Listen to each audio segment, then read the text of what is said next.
con lo que habíamos dejado en la clase pasada, que estábamos viendo el tema de demanda. Y habíamos visto la ley fundamental de la demanda y además habíamos comparado lo que son los cambios en la demanda, que implica movimiento a lo largo de la misma curva, que son ocasionados porque el precio del bien es el que cambió. Y luego los cambios en la demanda, que son desplazamientos, se visualizan como desplazamientos, a la derecha que aumenta, a la izquierda disminuye, la demanda de un bien cuando las condiciones del ceteris paribus se alteran. Bien, ahora lo que vamos a ver es el tema de la elasticidad. La elasticidad mide en cuánto se expande o se contrae la cantidad demandada por cambios en el precio obviamente del bien. Es decir, que la elasticidad mide el impacto que tiene el cambio en el precio sobre la cantidad demandada. Esto se puede calcular a través de esta fórmula, la tienen acá, en donde eta es igual a delta de Q sobre delta de P sobre P, precedido de signo negativo. No nos olvidemos que si el precio sube, la cantidad demandada por unidad de tiempo se contrae, y si el precio baja, la cantidad demandada por unidad de tiempo sube. Es decir, que delta de Q sobre Q se lee como el cambio relativo o porcentual en la cantidad sobre el correspondiente cambio relativo o porcentual en el precio. Si reexpresamos esto, la elasticidad siempre negativa es delta de Q sobre delta de P por P sobre Q. La elasticidad es negativa y varía de 0 a menos infinito. Ahora, si tomamos la elasticidad de la demanda, como está ahí más abajo, en valor absoluto, nos puede dar como resultado mayor que 1, igual a 1 o menor que 1. Cuando da mayor que 1, se dice que ese punto en la curva es que es elástica. Si es igual a 1 es elasticidad unitaria o neutra, y si es menor que 1, quiere decir que la elasticidad es inelástica. Pero vamos ahora, salgamos de la representación matemática algebraica y en el mundo real, la elasticidad, ¿de qué depende? O sea, ¿de qué depende la elasticidad que tenga un bien? Depende de dos factores. En primer lugar, de la cantidad de sustitutos que ese bien tenga, y en segundo lugar, de la calidad o cuán buenos sustitutos sean estos. Entonces, es lógico que la elasticidad de la carne de vaca sea mayor que cualquier otro bien. Simplemente, ¿por qué? Porque la carne vacuna tiene muchos y buenos sustitutos. Por ejemplo, la carne de pollo en el tema de carnes, el cerdo, el pescado, el cabrito, etc. Y la carne de vaca también puede ser sustituida por pastas, por cereales, puede ser sustituida por legumbres, por la lechuga, el tomate, etc. Es decir, que tiene muchos sustitutos la carne de vaca y por lo tanto su demanda es elástica. Es decir, que pequeña variación que sufre el precio del producto va a tener un fuerte impacto en la cantidad demandada. ¿Por qué? Porque las personas, los consumidores, se van a inclinar por buscar los sustitutos, algunos de los sustitutos de la carne de vaca. También, por ejemplo, un bien que tenga una demanda inelástica Por ejemplo, sería el azúcar.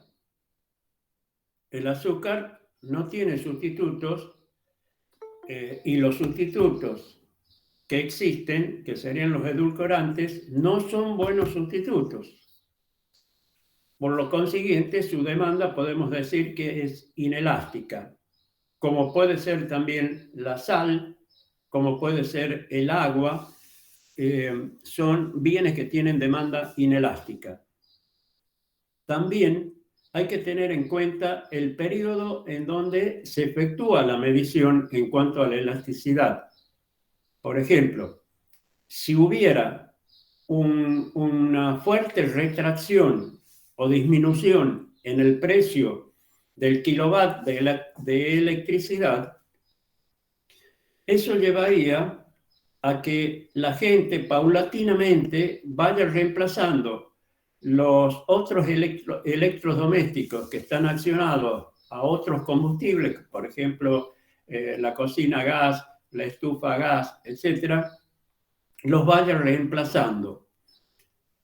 Quiere decir que si uno mide el impacto de esa disminución, fuerte disminución en el precio del kilowatt de la electricidad, el impacto sobre la cantidad demandada en el corto plazo va a ser mínimo.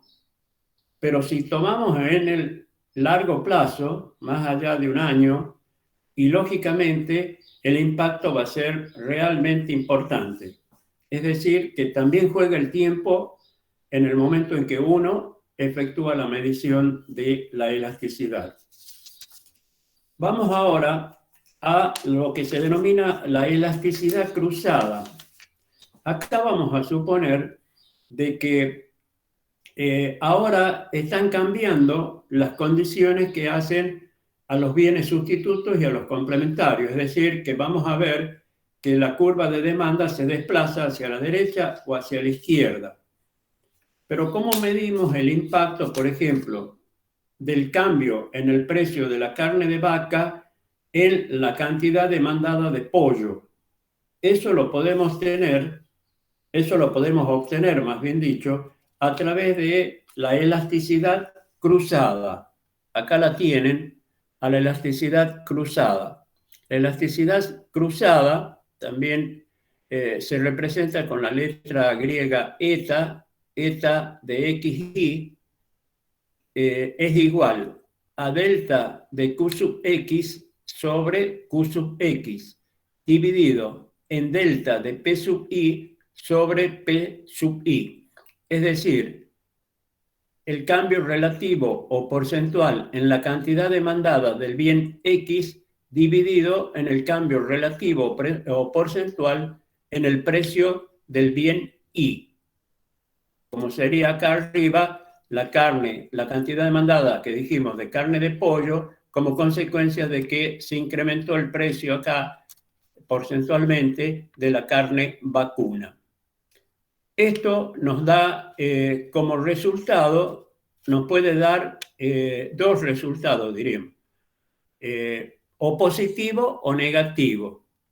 Si es positivo, estamos ante un bien que se dice sustituto. O sea que el bien es un sustituto, como decíamos, el caso de la carne vacuna con la carne de pollo. Y si no, si nos da negativo, el bien en cuestión es un bien complementario. Sube el precio de el café y la cantidad demandada de leche va a sufrir una merma. Entonces, estamos en presencia de bienes que se complementan. El café con la leche son bienes complementarios. Entonces, eso es esto que acabamos de ver sobre elasticidad cruzada. Ahora, veamos también lo que se denomina la elasticidad ingreso.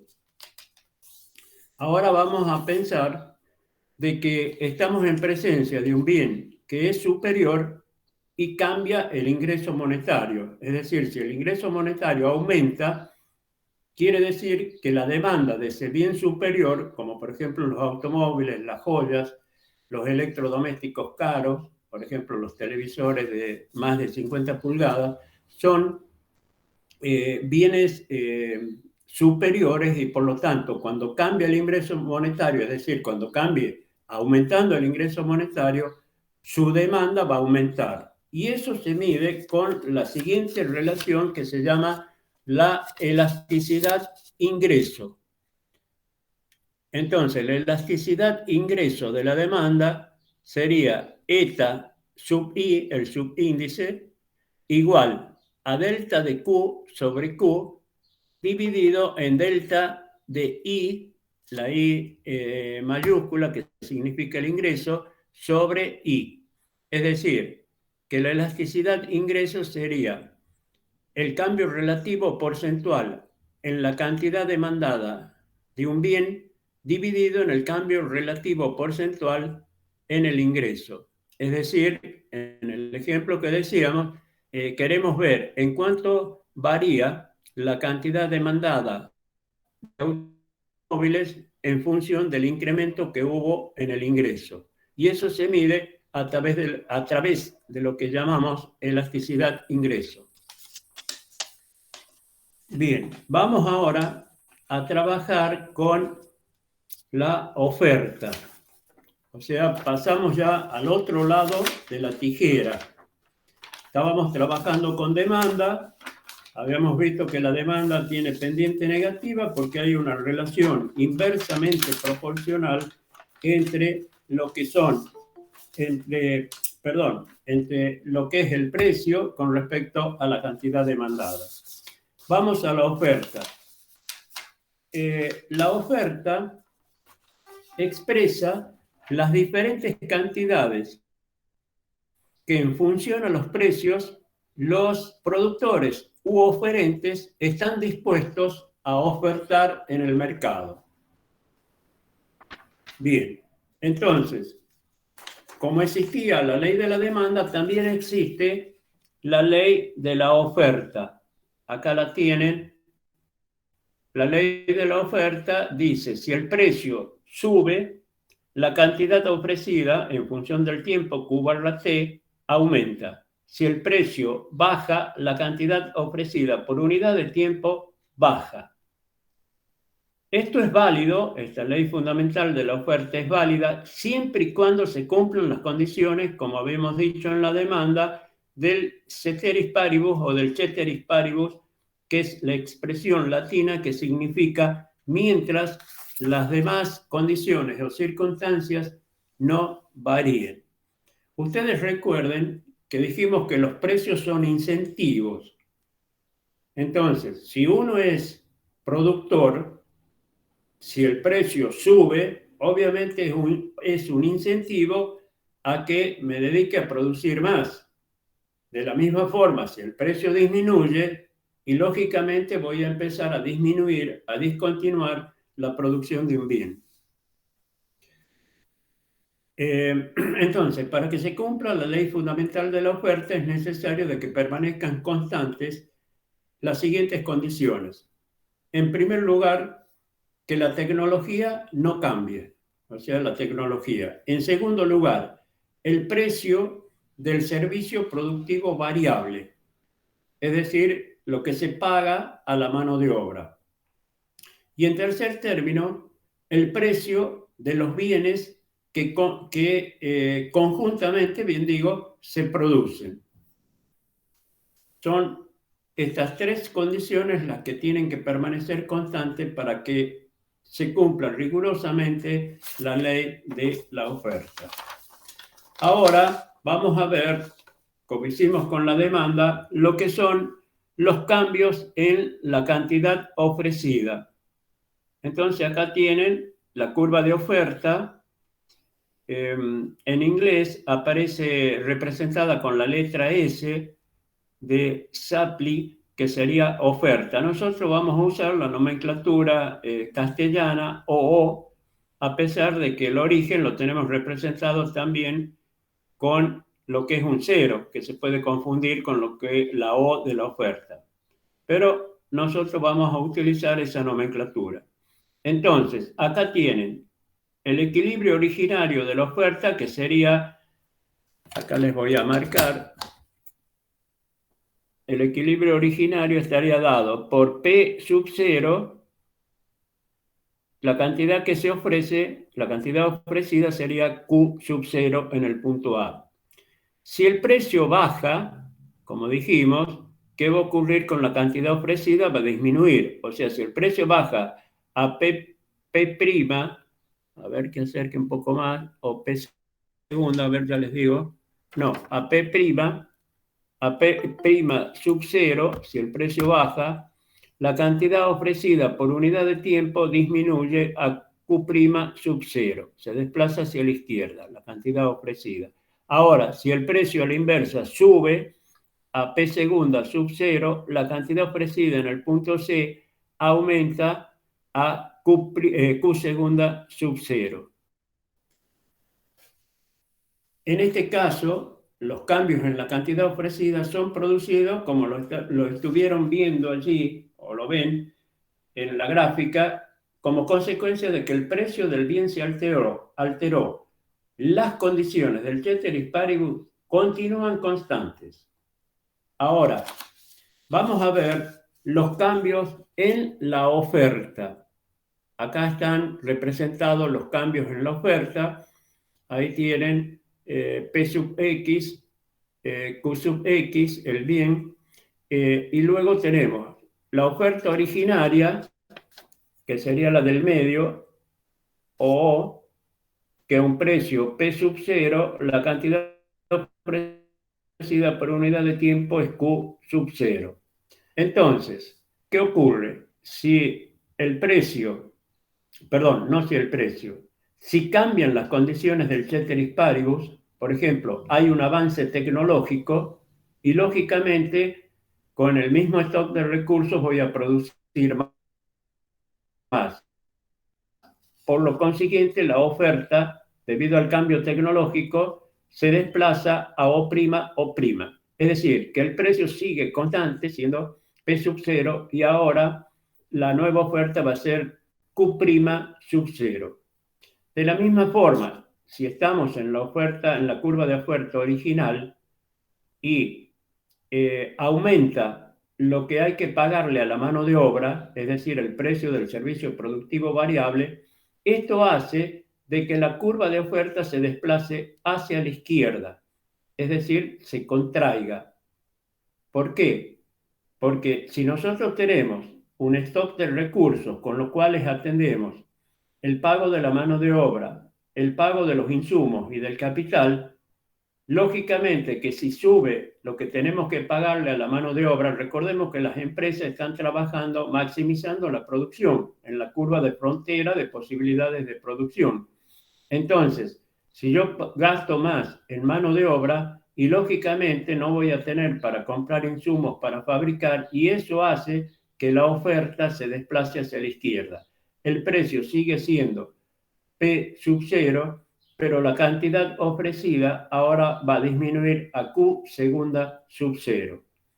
Es decir, a diferencia de lo que decíamos con los cambios en la cantidad ofrecida, para que haya cambios en la oferta, es necesario que las condiciones del ceteris paribus que habíamos establecido como constantes ahora cambian, es decir, que varían. Y eso hace que la oferta se desplace hacia la derecha o hacia la izquierda. Si es hacia la derecha, quiere decir que la oferta aumenta, y si es hacia la izquierda, que la oferta disminuye. Bien. Así como hemos hablado de la elasticidad de la demanda, y habíamos dicho que la elasticidad mide o expresa en cuanto se expande o se contrae la cantidad demandada por cambios en el precio. Hagamos de cuenta que tenemos un arco y a ese arco le aplicamos a la cuerda una determinada fuerza, tensión, y ahí la estamos expandiendo. Cuando la soltamos, se contrae. Eso es como consecuencia de la fuerza que nosotros hemos empleado para extender la cuerda del arco. Esa fuerza sería el equivalente a decir el precio que tiene impacto sobre la cantidad cantidad ofrecida, en este caso, en cómo se expande o se contrae. La oferta, también, la elasticidad de la oferta, perdón, también se mide, se puede calcular a través de lo que habíamos dicho hace un momento, esta ecuación, o esta fórmula, no ecuación.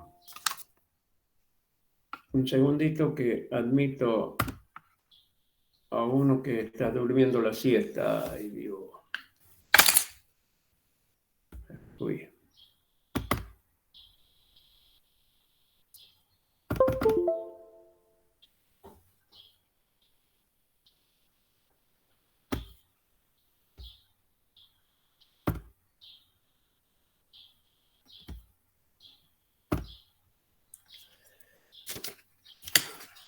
Entonces, acá tenemos con la letra griega epsilon, representamos la elasticidad de la oferta, que es igual a delta de Q sobre delta de P sobre P, que sería el cambio relativo porcentual en la cantidad sobre el cambio relativo porcentual en el precio, igual a delta de Q sobre delta de P por P sobre Q.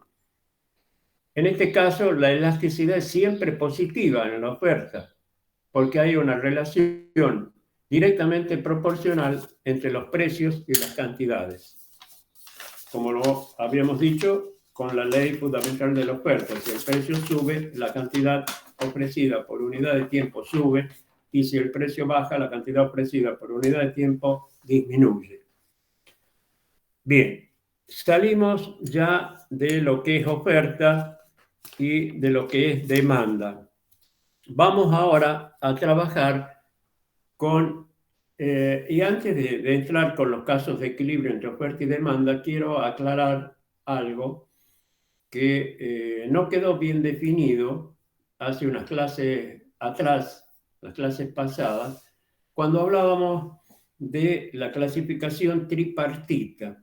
¿Se recuerdan tierra, que es equivalente a decir naturaleza, trabajo y capital? El capital lo habíamos dividido en capital fijo y capital circulante, pero en ese momento omití definir lo que es el capital. Entonces, el capital es la existencia o inventario de riqueza material que el hombre posee y que la destina para una ulterior producción. Es decir, es la existencia o inventario de riqueza material que los hombres destinan para una ulterior producción. De allí se clasifica el capital en capital fijo, que diríamos las propiedades o inmuebles, los rodados, los muebles y útiles, las instalaciones, y el capital circulante, que serían los insumos o materias primas, los productos en curso de elaboración y los productos terminados. También hay que aclarar que el capital, para llegar a asumir esta forma, pasa por tres estados. El primer estado sería la espera. La espera significa que uno se abstiene del consumo inmediato para utilizar esos recursos en el futuro. O sea que la espera es una forma de acumular. En este momento sería el capital líquido, es decir, en términos de dinero. Me abstengo del consumo presente con miras a hacerlo en el futuro. O sea, lo primero que aparece es la espera. Lo segundo es la liquidez. El capital, entonces, está líquido y está en poder de los tenedores de ese capital, que serían los bancos. Y los bancos son simples intermediarios entre aquellos que tienen superávit financiero, es decir, gastan menos de lo que de lo que perciben como ingreso, y entonces lo que hacen, uno lo deposita en el banco lo recibe y simplemente es un intermediario, porque con lo que uno depositó no solo con lo de uno, sino con los depositantes, eso lo destina para préstamos para las empresas. Ese es el capital líquido. Y luego llegamos a lo que es el capital, como ya lo conocemos, en su tercer aspecto, que ya se llama capital, que sería la existencia o inventario de riqueza material. Bien, salimos de ese tema que quedó sin aclararlo en profundidad y vamos ahora a los casos de equilibrio entre oferta y demanda. Dos economistas clasificaron o hicieron una distinción entre los casos de equilibrio, que por un lado fue Marshall, que distinguió tres casos de equilibrio: el equilibrio temporario, el equilibrio de corto plazo y el de largo plazo.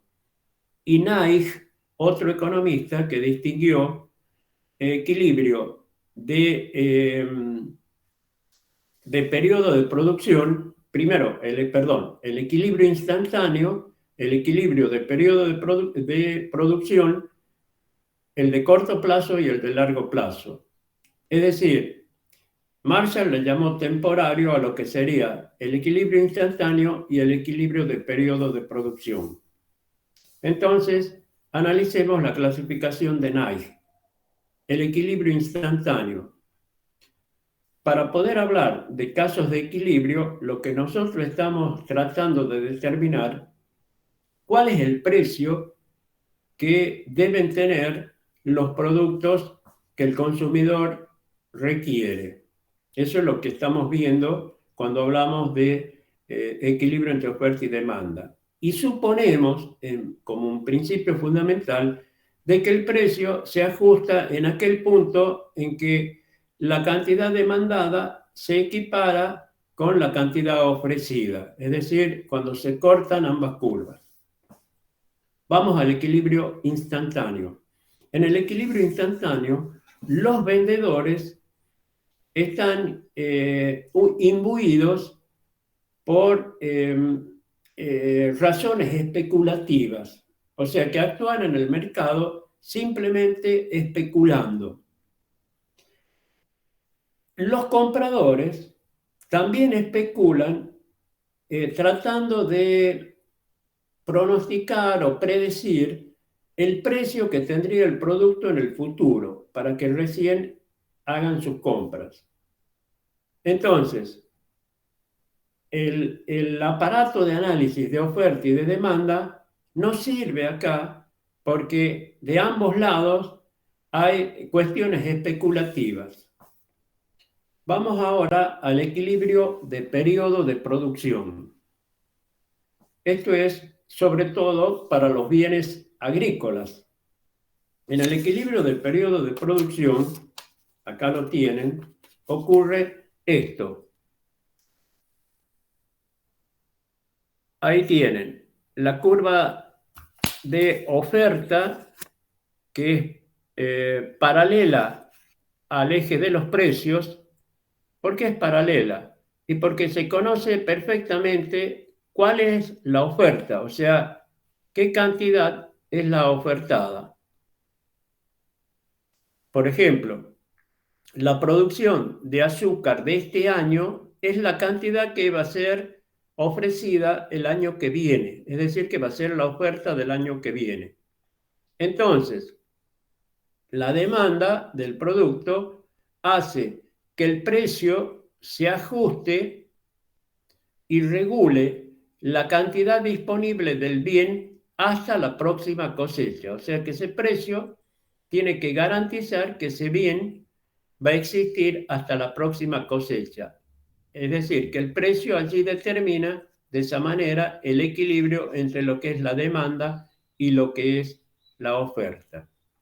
Acá también podremos decir, anticipándonos un poco a lo que es la inflación estructural, que es uno de los flagelos que padece nuestro país, porque es un país esencialmente agrícola-ganadero. Entonces, miren lo que ocurre en el país nuestro.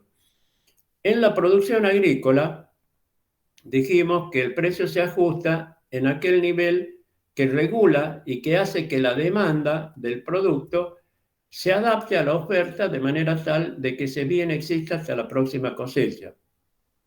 pero del lado de la demanda, la población crece un 2% anual. Entonces quiere decir que se incorporan nuevos consumidores. Y también puede existir consumidores del extranjero que desean nuestro bien. Entonces, ¿eso qué va a hacer? Que la demanda del producto se desplace hacia arriba y el precio se va a ajustar a ese nivel, es decir, que vamos a pagar por el producto un precio más caro. Es decir, que eso es lo que ocasiona lo que denominamos inflación estructural que tiene nuestro país. Entonces, en el equilibrio del periodo de producción, el precio ajusta a la demanda y a la oferta, haciendo de que la oferta, la cantidad ofrecida, alcance hasta la próxima cosecha. Eso se llama el equilibrio del periodo de producción. Ahora vamos al equilibrio del corto plazo, que es el que más nos interesa. En el equilibrio de corto plazo ocurre esto. Ahí tienen en el eje de las ordenadas los precios y en el eje de las abscisas las cantidades en función del tiempo. La demanda la tienen aquí y la oferta la tenemos acá. O sea que la oferta, a medida que el precio va subiendo, la oferta aumenta, la cantidad, perdón, ofrecida aumenta, y a medida que el precio acá va subiendo, la cantidad demandada va disminuyendo. Entonces, el precio se ajusta en donde se intersectan las curvas de oferta y demanda. Es decir, que el precio hace que se ajuste el ritmo de producción o la tasa de producción con la tasa de consumo. Es el único precio que garantiza en el corto plazo un equilibrio estable. Veremos entonces si ese precio es realmente estable. Por ejemplo, los productores pueden reclamar, o los empresarios, que a ese precio, este precio P sub 0, Q sub 0, no les conviene a ellos producir y por lo tanto quieren que el gobierno establezca un precio mínimo para el producto. Entonces el gobierno interviene en el mercado y establece un precio superior de P sub 0 a P' sub 0. Pero ¿qué ocurre con este precio? A ese precio, la cantidad ofrecida, bien digo, aumenta, se desplaza para acá. Pero a ese precio, la cantidad demandada se contrae.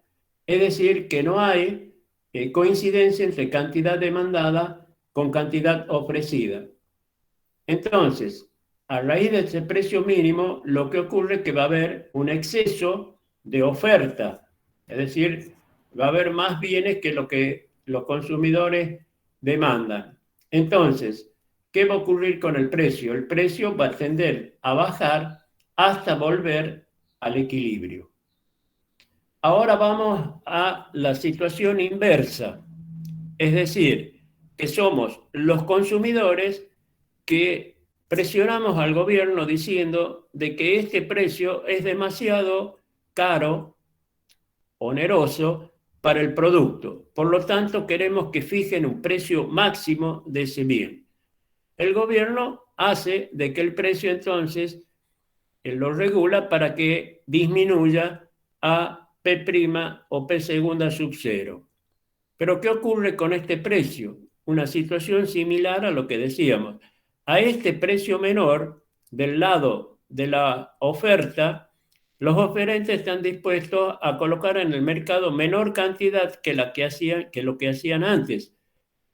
Pero del lado de los consumidores o demandantes, nosotros vamos a demandar una mayor cantidad del bien. Pero va a haber un desfasaje entre la cantidad producida y la cantidad demandada. Quiere decir que acá, como allá era un caso de sobreoferta, de abundancia del bien, acá tenemos un caso de escasez del bien. Los demandantes queremos más, pero los oferentes producen menos. Entonces, al haber escasez, ¿qué dijimos? Siempre el precio tiende a subir. Entonces, vuelve al punto de equilibrio que dijimos que es el único punto estable que garantiza que la tasa de producción se equipare, sea igual a la tasa de consumo. Bien, eso es lo que ocurre con el equilibrio de corto plazo. Vamos ahora a los cambios en el precio y la cantidad de equilibrio. Acá tienen los cambios en el precio y la cantidad de equilibrio. Acá tenemos el precio de este producto. El precio estaba acá, P sub C, y la cantidad de este bien ofertada es Q sub C. La demanda se ajusta también a ese precio de D, se ajusta ese precio, y por lo tanto este es el equilibrio originario. Pero acá vemos que hay un cambio en la demanda. Es decir, puede ser consecuencia de lo que decíamos hace un momento, de un cambio en el ingreso monetario. Aumenta el ingreso monetario y este es un bien superior como los automóviles. O podría ser que se ha producido un aumento en el precio del bien sustituto. Por ejemplo, sube la carne de pollo, entonces la gente demanda más carne de vaca, el bien superior. Entonces la demanda de ese bien se traslada hacia la derecha. Entonces, al ocurrir esto, al desplazarse la demanda, lógicamente hace que el precio suba a este nivel y la nueva demanda va a ser Q' sub 0. Bien, esos son lo que podemos decir en cuanto a cambios en el precio y la cantidad de equilibrio.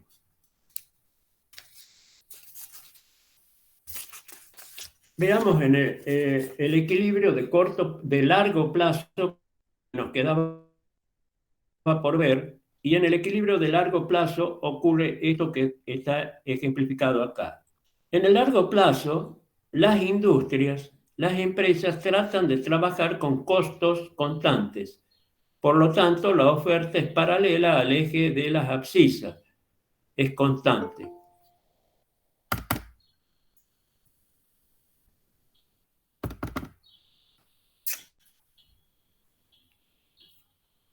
Miren, es la última vez que admito a esta hora que estamos finalizando la clase que alguien se incorpore.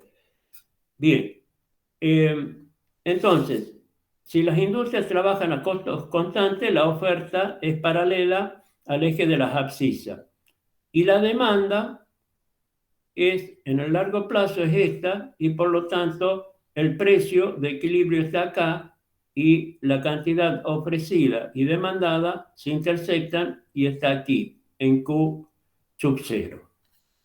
Eso ocurre en el largo plazo, que las empresas buscan trabajar con precios constantes, con costos constantes.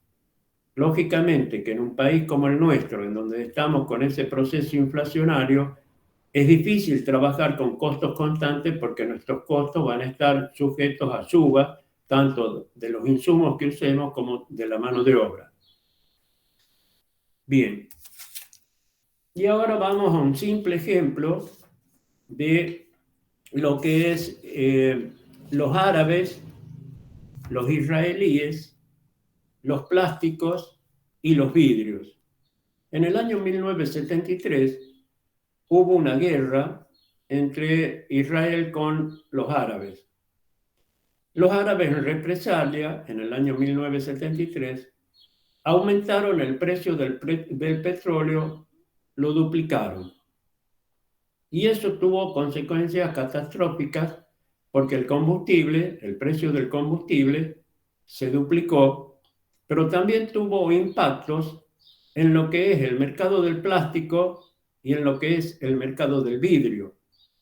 Porque recordemos que el plástico, un insumo para la fabricación del plástico, es el petróleo.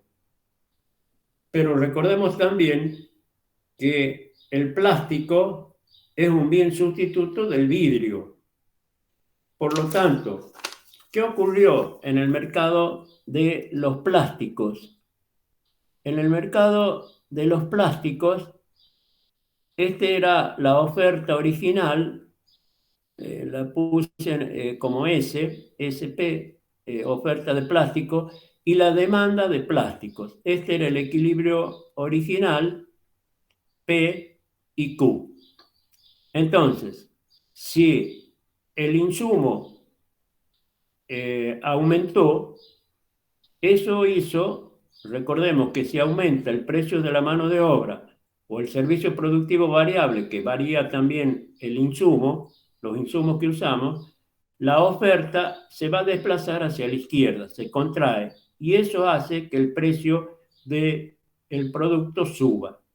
Al subir el precio de este producto, hace de que en el mercado del vidrio se produzca esto. Esta era la oferta original que había en el mercado del vidrio y esta la demanda. A ese nivel, P sub B, Q sub B. Entonces, a raíz de que aumentó el precio del plástico, sube la demanda del vidrio a D', B sub B, D' sub B, DD. Entonces, pero eso también ocasiona que el precio del vidrio aumente a P' sub B, Q' sub B. Entonces, ahí están viendo claramente, lo que ocurre cuando sube el precio de un producto, del insumo con el que se fabrica el producto, en el caso del plástico, y eso impacta en la oferta de plástico. Pero eso tiene un impacto también en el mercado del vidrio, porque lo que hace es la gente, en vez de buscar los utensilios de plástico, se va a dedicar a buscar de vidrio. Entonces eso hace que la demanda de vidrio suba y por lo tanto el precio del bien también suba. Bien, con eso concluimos la clase de hoy. Nos veremos, si Dios quiere, el próximo miércoles, que estaremos ya con el tema de los sistemas monetarios y dinero. Y nos faltaría por ver, que tal vez si conseguimos verlo en la clase del miércoles, estaríamos terminando lo que es para el primer parcial, que sería el tema de inflación. Bien, que tengan una feliz terminación de jornada y un feliz fin de semana. Nos vemos el miércoles entonces.